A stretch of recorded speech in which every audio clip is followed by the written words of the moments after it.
warahmatullahi wabarakatuh. Saya Amalia Putri Irodat, mahasiswa Perbankan Syariah, Fakultas Agama Islam, Universitas Muhammadiyah Profesor Dr. Hamka.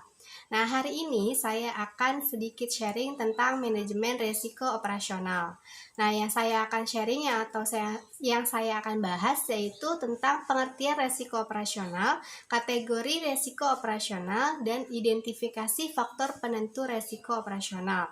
Nah, yang pertama, pengertian resiko operasional. Resiko operasional adalah resiko yang mungkin timbul akibat ketidakcukupan atau kegagalan proses internal, manusia, sistem, atau peristiwa-peristiwa dari eksternal. Nah, sedangkan menurut Bank Indonesia tahun 2003, pengertian resiko operasional adalah resiko yang antara lain disebabkan ketidakcukupan atau tidak berfungsinya proses internal, kesalahan manusia, kegagalan sistem, atau adanya problem eksternal yang memengaruhi operasional bank. Nah, resiko operasional juga dapat menimbulkan kerugian keuangan, baik secara langsung maupun tidak langsung, dan menimbulkan kerugian potensial atas hilangnya kesempatan untuk memperoleh keuntungan. Resiko operasional juga dapat melekat pada setiap aktivitas fungsional bank, misalnya seperti kegiatan perkreditan atau penyediaan dana, treasury dan investasi, lalu operasional dan jasa, pembiayaan perdagangan, terus pendanaan dan instrumen utang, teknologi sistem informasi dan sistem informasi manajemen, serta pengelolaan sumber daya manusia. Selanjutnya yaitu kategori risiko operasional.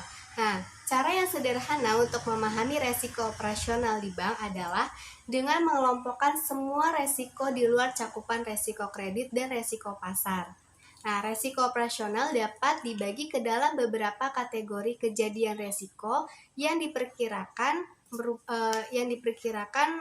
merupakan penyebab utama kerugian.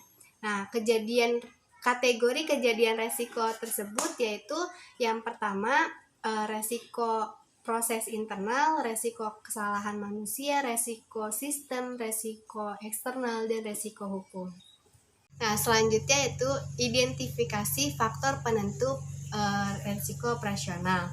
Nah, jadi secara umum risiko operasional itu dapat dibagi ke dalam dua kelompok. Yang pertama, risiko operasional berdasarkan faktor penyebab terjadinya, dan yang kedua yaitu risiko operasional berdasarkan frekuensi dan dampak terjadinya.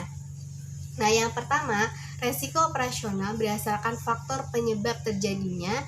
Jadi risiko operasional itu disebabkan oleh dua faktor. Yang pertama, faktor internal dan faktor eksternal. Nah, contoh dari faktor internalnya yaitu seperti kesalahan atau pelanggaran yang dilakukan oleh karyawan.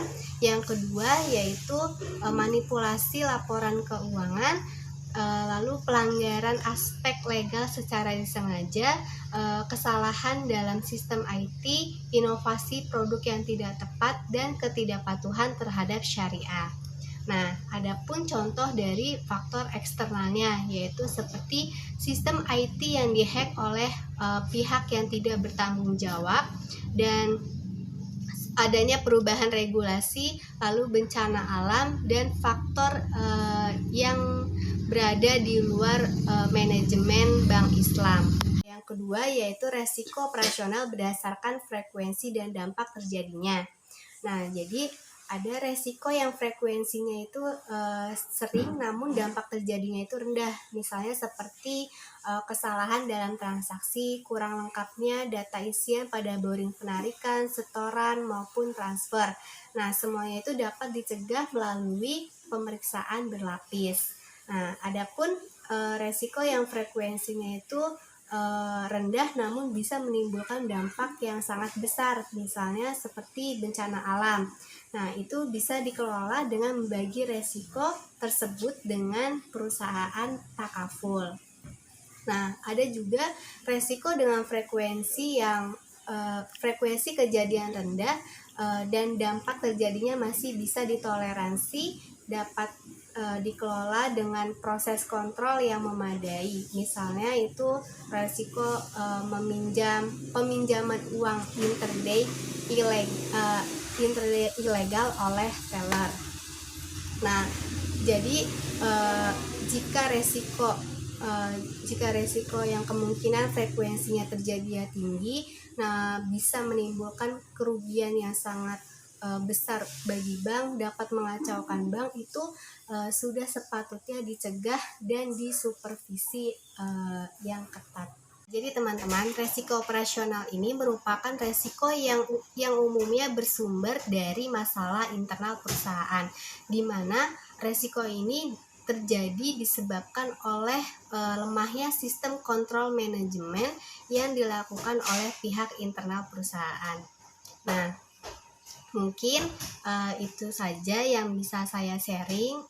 Semoga video ini bisa bermanfaat untuk teman-teman semua dan bisa menambah ilmu pengetahuan untuk kita semua. Terima kasih. Wassalamualaikum warahmatullahi wabarakatuh.